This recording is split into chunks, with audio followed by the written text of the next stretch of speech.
I walked through the restaurant doors and felt it immediately. Something was off. The private room was decorated beautifully, white roses everywhere, candles flickering on every table. But my name wasn't on any place card. I checked twice, walking around the long table, searching. Nothing. My heart started racing. Where was Liam? My fiancé should have been here already, greeting guests, but his chair sat empty. Then Harper stood up, her champagne glass catching alight. She wore my mother's diamond pendant, the one Dad promised was mine. My stomach twisted into knots. She smiled that practiced smile and raised her glass higher. To family, she announced loudly, and everyone turned to look at her. The room went quiet. Then she said the words that made my blood run cold. Reagan doesn't deserve happiness. People gasped. Some laughed nervously. I stood frozen near the doorway, my purse slipping from my shoulder. This wasn't an accident. This was planned. And somehow, I'd walked right into her trap again. They were laughing now. Not everyone, but enough people that the sound echoed around the room. It wasn't funny, it was cruel. But they treated it like some inside joke I wasn't part of. I didn't yell, or cry, or run out screaming. Instead, I took a slow breath and looked around calmly. "Where's Liam?" I asked, my voice steady despite the storm brewing inside me. No one answered right away. Harper just smiled wider, like she'd won something. Before we continue, I would like to know where you're watching from in the comment section. Also hit the subscribe button and share this video, as this will help this video to travel far so others can learn also. My name is Reagan Martinez. I'm 26 years old, and I work as a school counselor at a middle school downtown. For 5 whole years, I stayed away from this family. 5 years of peace, of healing, of building a life that didn't include their drama. I only came back because Liam asked me to. He didn't understand why I'd cut them off. He thought everyone deserved second chances, that family was worth fighting for. I should have trusted my gut. I should have said no. 6 months ago, everything felt perfect. Liam and I were sitting on our apartment balcony, watching the sunset paint the sky orange and pink. He reached over and squeezed my hand gently. "You deserve more people to love you," he said softly, his brown eyes full of warmth. "He wanted to meet my family. He'd been asking for months, and I kept making excuses. Finally, I ran out of reasons to say no. I didn't tell him everything about Harper, about what happened before Mom died, about why I really left. I just said we'd grown apart. I convinced myself that maybe they'd changed. Maybe 5 years was enough time for wounds to heal, for Harper to grow up, for Dad to see the truth. Looking back now, I realize how stupid that hope was. People like Harper don't change. They just get better at hiding who they really are." That conversation on the balcony set everything in motion. If I could go back, I'd tell Liam the whole truth and beg him never to contact them. Back at the engagement dinner, I watched Harper move through the room like she owned it. She wrapped her arm around Dad's shoulders, leaning into him like she was his real daughter. "We're just so happy for her," Harper said sweetly, but her eyes were ice cold when they met mine across the room. Dad wouldn't look at me. He stared down at his plate, his jaw tight.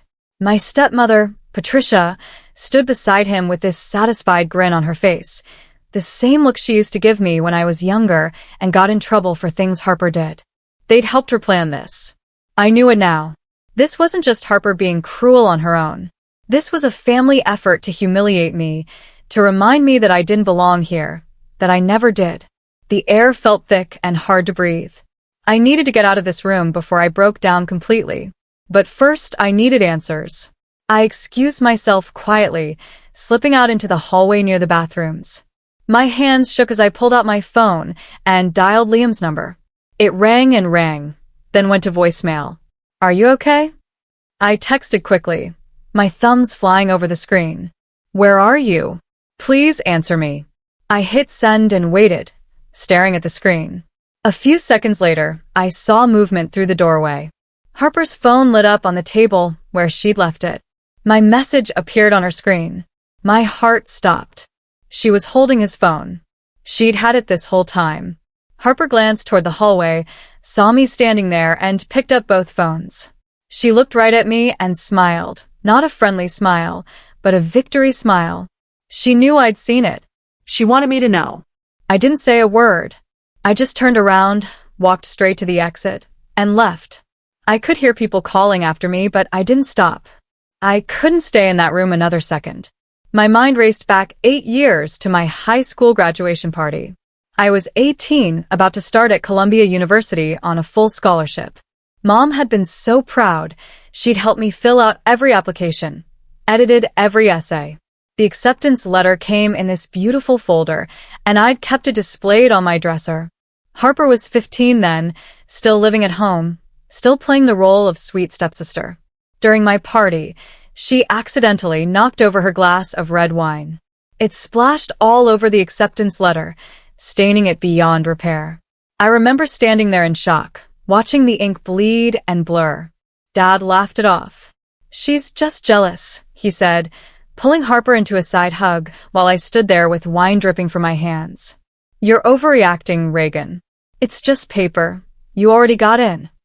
But it wasn't just paper.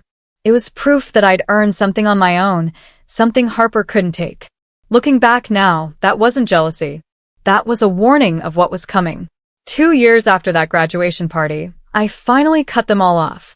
I was 20 and exhausted from constantly defending myself, from being blamed for Harper's mistakes, from watching Dad choose her over me again and again. Harper had started spreading lies by then, telling people I was unstable, dramatic, that I made things up for attention. My dad believed every word. So did Patricia. So did most of their friends. I tried explaining the truth once, showing Dad proof of Harper's lies, but he just shook his head sadly. "You're being cruel to your sister," he said. Sister. She wasn't my sister. She was a stranger who'd invaded my life when I was 11 and slowly poisoned everything I loved. So I left. I moved 3 hours away, changed my number, blocked them all on social media. I rebuilt my life piece by piece, therapy, new friends, a career I loved. For 5 years, I didn't look back. I was finally free. Until Liam came into my life and made me believe in family again. That hope nearly destroyed me. My phone finally rang an hour after I left the restaurant. I was sitting in my car in a parking lot, crying so hard I could barely breathe. "Reagan." Liam's voice sounded tired and confused. "I'm so sorry. We need to talk right now." Relief flooded through me. He was okay. But then he told me everything, and that relief turned to rage. Harper had invited him to Dad's house 2 days before the dinner. She said I wasn't feeling well, that I wanted him to meet the family without me there, so I wouldn't be overwhelmed. He believed her. Why wouldn't he? She seemed so concerned, so caring. Then, while they were alone in the living room, Harper tried to kiss him. Liam pushed her away immediately, told her she was crazy, that he loved me. But Harper was ready. She'd set up her phone to record from an angle that made it look like he'd kissed her first. She showed the video to Dad and Patricia immediately. Told them I'd seen it too, that I'd run off heartbroken and too fragile to handle the truth. That's why I wasn't invited to my own engagement dinner. They thought I was devastated somewhere, crying over my cheating fiancé. They thought Harper was protecting me by taking over the party, by keeping things going despite the drama. It was brilliant, really evil, but brilliant. Harper had manipulated everyone perfectly. She got to play the caring sister while making me look weak and unstable. She got to wear Mom's necklace, stand beside Dad, and soak up all the attention that should have been mine. And she almost got away with it. If Liam hadn't called me, if he hadn't explained what really happened, I might have believed I was going crazy. That's what Harper did best. She made you question your own reality until you didn't trust yourself anymore. But not this time. This time, I knew exactly what she'd done. And this time, I wasn't walking away quietly. I was going to fight back. I met Liam at our apartment that night and told him everything I should have said months ago. I told him about Mom's final year, how Harper had stolen her pain medication and blamed it on me. How she'd maxed out credit cards in my name when I was 19. How she'd sabotaged every relationship, every friendship, every opportunity I'd ever had. I explained why I left, why I changed my name from Reagan Patterson to Reagan Martinez, my mom's maiden name. I told him about the will, about what Mom had left me, and how it all disappeared. Liam listened with his head in his hands, looking sick. "Why didn't you tell me before?" he asked quietly. I'd asked myself that same question 100 times already. The truth was, I didn't want to be that person anymore, the one with the tragic past and the evil stepsister. I wanted to be someone new, someone who didn't carry all that pain. But you can't run from your past forever. Eventually, it catches up with you. When Mom died 4 years ago, she left behind a will. I was 22, just finishing college. The lawyer called me into his office and explained everything. Mom had left me her jewelry, pieces that had been in her family for generations, a savings account with about $50,000, and one sealed letter with my name on it. Harper wasn't mentioned in the will at all. Dad got the house and his own accounts, but Mom's personal things were mine. I never got any of it. Dad said the jewelry was lost during the move to a smaller house. The savings account mysteriously emptied. He claimed Mom had debts I didn't know about. And the letter? Dad swore he'd never seen it, that the lawyer must have been confused. But I knew better. I'd seen the safe in Dad's office standing open one day, the small wooden box Mom kept her important papers in sitting empty on his desk. Harper had been there that morning. She'd found the letter first, and she'd made sure I never would.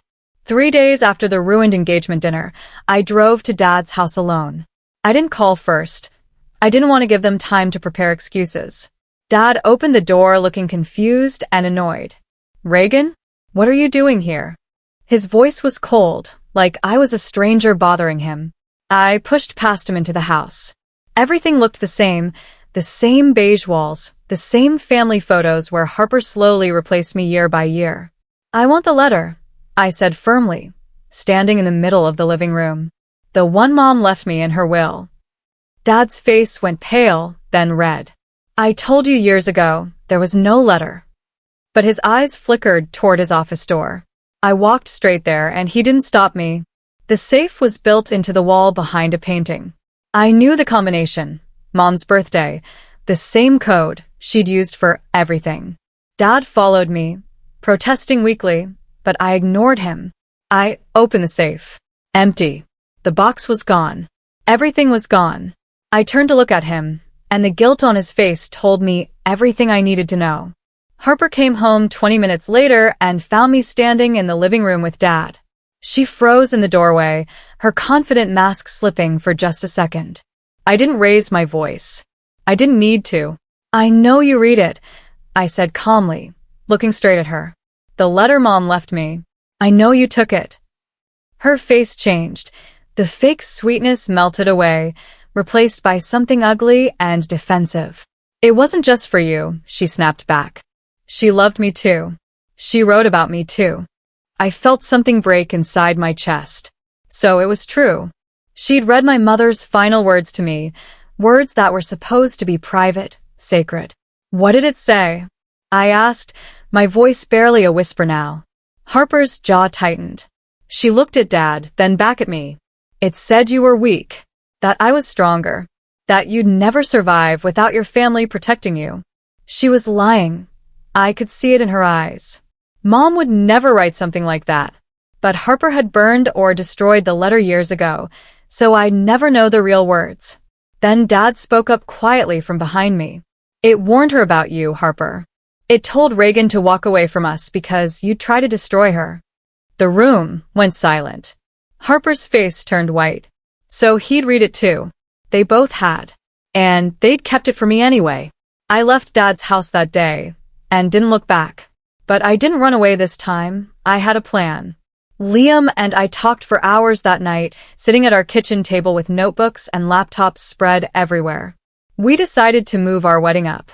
Instead of the big celebration we'd planned for next spring, we get married in 3 weeks at the courthouse, then have a small private ceremony with only the people who truly loved us. No drama.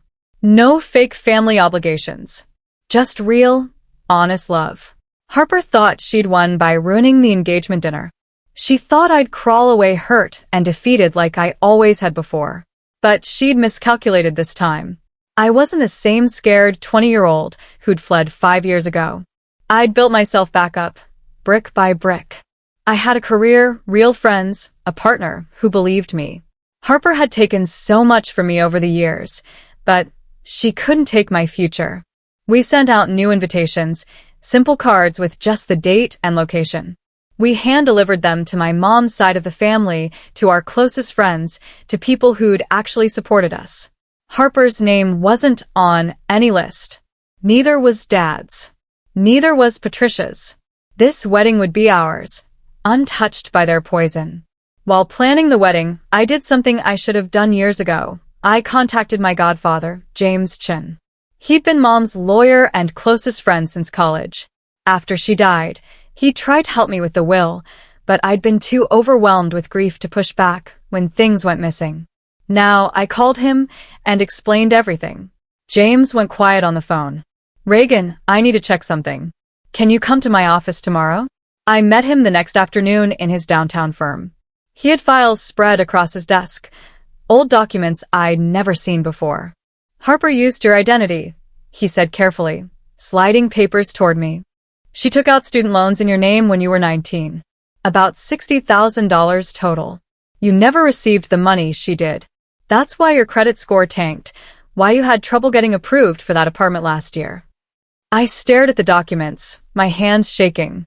This was fraud. Serious, illegal fraud. "The letter your mom left," James continued gently. "I made a copy before I gave the originals to your father.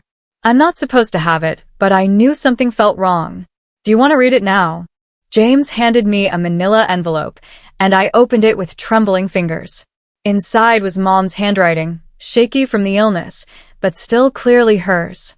"My dearest Reagan," it began, and tears immediately blurred my vision. I had to stop and wipe my eyes before continuing.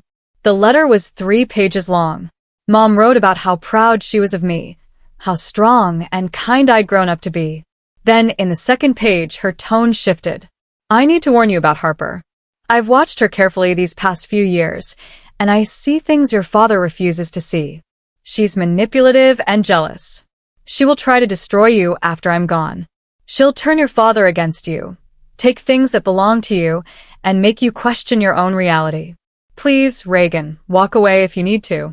Don't let her break you. You deserve happiness, and you won't find it trying to fix a family that doesn't want to be fixed. I love you forever, Mom." I sat in James's office and sobbed. She'd known. Mom had seen exactly what would happen, and she'd tried to protect me. Harper had stolen this letter to hide the truth. Now I had it back, and I had proof of her crimes. I filed a police report that afternoon. James helped me gather all the documentation, the fraudulent loans, the forged signatures, everything. I did it quietly, without telling anyone. Harper had no idea what was coming. 2 weeks later, Harper lost the marketing internship she'd been bragging about for months. The company ran a routine background check and found the fraud investigation flagged under her name. They rescinded the offer immediately. Dad called me furious. "What did you do?" he shouted into the phone. "Harper's career is ruined because of you." I kept my voice calm and cold. I didn't do anything except report identity theft. If Harper's career is ruined, it's because of her own choices. He tried to argue, to defend her, to somehow make this my fault again. Finally, I said the words that had been building in my chest for weeks. "I thought I didn't deserve happiness, Dad. That's what Harper said at the engagement dinner you helped her plan. So, why do you care about my happiness now?" He went silent. Then he hung up. That silence felt better than any apology he could have given me. It meant I'd finally stopped expecting him to be the father I needed. I'd finally let go of that hope that had kept me tied to their toxicity for so many years. The freedom was overwhelming and terrifying and absolutely necessary. I sent out our wedding invitations that same day, and Dad's name wasn't on the envelope. My bridal shower happened the following Saturday at my friend Maya's house. 20 women showed up, co-workers, college friends, Mom's cousins who'd stayed in touch over the years. We had mimosas and played silly games and laughed until our stomachs hurt. It was perfect, until Harper tried to crash it. She showed up an hour into the party, walking up the driveway like she'd been invited. I watched through the window as she approached the front door carrying a wrapped gift and that same fake smile. But my Aunt Linda, Mom's younger sister, stepped outside before Harper could knock. I couldn't hear what they said, but I saw Linda's face go hard, saw her physically block the doorway. After a minute, Harper's smile cracked. She said something sharp, and Linda just shook her head firmly. Finally, Harper threw the gift on the ground and stormed back to her car. She sat there for 10 minutes, probably waiting for someone to come apologize or beg her to stay. No one did. Eventually, she drove away. Linda came back inside and I hugged her tightly. "She's unwell," Linda whispered in my ear. "Your mother saw it years ago. I'm sorry we didn't protect you better." That word, unwell, spread through the family after that. People who dismissed me as dramatic suddenly started questioning Harper's behavior. The shift had finally begun. 5 years too late, but still better than never. While cleaning out old college stuff from my storage unit, I found something I'd forgotten about, an old laptop I'd used freshman year. I charged it up out of curiosity, and when it finally turned on, I discovered old group chats were still saved in the hard drive. One chat was from Harper's friend group during my sophomore year. I clicked it open and started scrolling through messages. My stomach turned as I read. Harper, at 17, bragging to her friends about ruining Reagan's life for sport. Screenshots of lies she'd told Dad about me. Laughing about the wine she'd spilled on my acceptance letter. Planning how to turn mutual friends against me. Plans to steal my identity for loans because she'll never notice. She's too busy studying. It was all there, years of calculated cruelty laid out in teenage slang and laughing emojis. Harper thought she'd deleted these messages. She probably had from her own devices. But they'd synced to my laptop during a group project we'd done together, and I'd forgotten this laptop existed. Now I had proof of everything. I took screenshots of every relevant message and sent them to James. I also sent them to 3 specific people: Harper's current boss, Dad's sister who'd always defended Harper, and Patricia's best friend. I didn't add any commentary. I just let Harper's own words speak for themselves. The fallout was immediate and brutal. Harper's boss called her into a meeting the next day and fired her from the part-time position she'd taken after losing the internship. Dad's sister, my Aunt Carol, called Dad and apparently tore into him for an hour about enabling Harper's behavior. Patricia's best friend forwarded the screenshots to other family friends, and suddenly everyone was talking. My phone buzzed constantly with messages from relatives I hadn't heard from in years, some apologizing, some asking if the messages were real, some just wanting gossip. I ignored most of them. Dad tried reaching me again, leaving voicemails that shifted from angry to desperate. "You're tearing this family apart, Reagan," he said in one message. "We used to be happy before all this drama. But we were never happy, not really. We just all pretended not to see the dysfunction, the favoritism, the cruelty hiding under the surface. I wasn't tearing anything apart. I was just finally letting the cracks show, the ones that had always been there."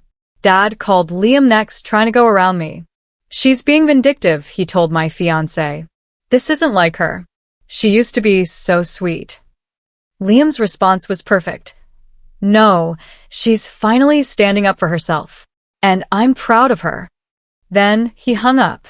That night, Liam and I sat on our balcony again, just like that evening 6 months ago when this all started. This time, though, I wasn't hoping for impossible reconciliation. I was planning a future that didn't include people who'd never truly loved me. Our wedding day arrived 3 weeks later on a sunny October morning. We got married at a small botanical garden outside the city, surrounded by fall colors and the smell of chrysanthemums. Only 30 people attended, carefully chosen friends and family who'd proven they loved us without conditions. I wore a simple white dress I'd found at a boutique downtown, and Liam cried when he saw me walking toward him. My Aunt Linda walked me down the aisle since Dad wasn't there. She squeezed my hand before letting go, and I felt Mom's presence so strongly it took my breath away. The ceremony was short and sweet. We'd written our own vows, and I managed to get through mine without sobbing. Afterward, we had dinner at a small Italian restaurant we'd rented out for the evening. There was dancing and laughter and toasts that made everyone cry happy tears. At one point, I stepped outside for fresh air and saw a figure standing across the street under a tree. Harper.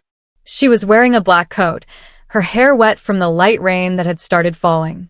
She wasn't close enough to crash the wedding, but close enough to watch. Our eyes met for a long moment.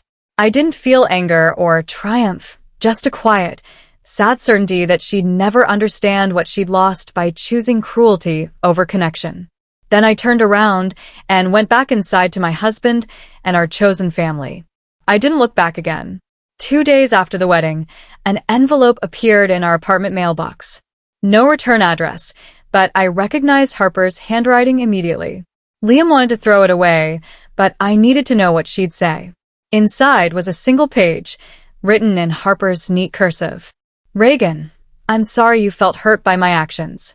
I never meant for things to get so out of control.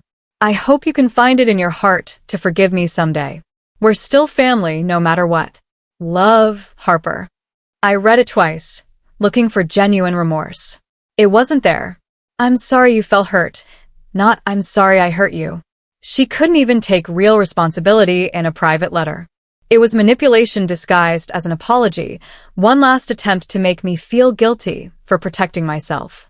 I didn't respond. I didn't send anything back. I simply threw the letter away and moved on with my day. Over the next few weeks, I heard through Aunt Linda that Harper was struggling.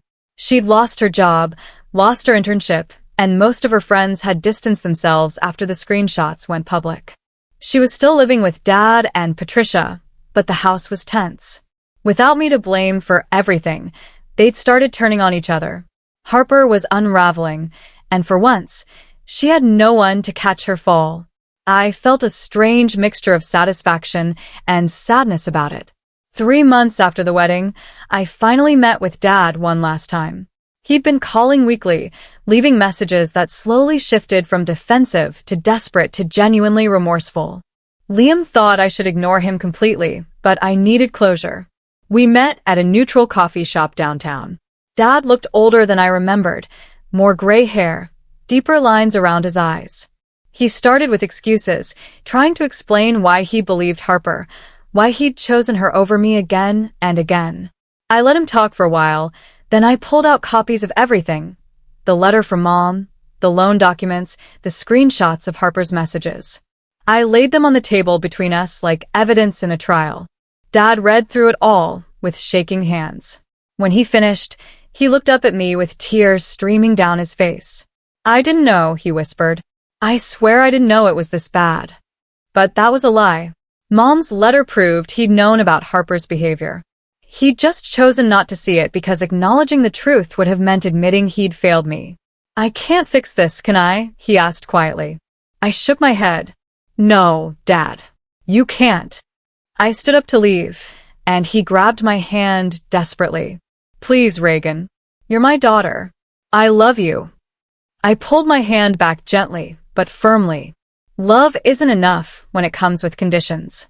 When you're ready to see Harper clearly and hold her accountable, maybe we can talk again. But until then, I need to protect myself. Then I walked out of that coffee shop and didn't look back. Some people only understand love after they've lost it. I just hoped it wasn't too late for him to learn. Liam and I bought a house that sprang in a quiet neighborhood with big trees and friendly neighbors. It was nothing fancy. Just a small 2-bedroom with a backyard I could turn into a garden. I planted tulips along the fence line, the same deep purple ones Mom used to grow at our old house before she got sick. Every morning, I'd drink coffee on the back porch and watch them grow. Work was going well. I'd been promoted to head counselor at school, which meant I got to help develop programs for kids who were struggling with family issues. I poured everything I'd learned from my own pain into helping them find their voices and set boundaries. Sometimes, students would come to me crying about siblings who bullied them or parents who played favorites. I'd listen and believe them and help them understand that protecting yourself isn't selfish. Liam started a small photography business on weekends, taking portraits of families and couples. We talked about having kids someday, about building the kind of home we both wished we'd had growing up. At night, we'd cook dinner together and watch bad TV shows and laugh about nothing in particular. It was ordinary and quiet and absolutely perfect. The tulips bloomed in late April, and I cried happy tears when I saw them. Mom would have loved this garden. She would have loved the life I'd built. I'd finally found peace, not from walking away from the fight, but from choosing myself even when it meant losing people I'd once loved. Looking back now, I can see the whole story clearly. Harper didn't ruin me. She revealed them. She revealed Dad's favoritism and Patricia's cruelty and the dysfunction we'd all been pretending didn't exist.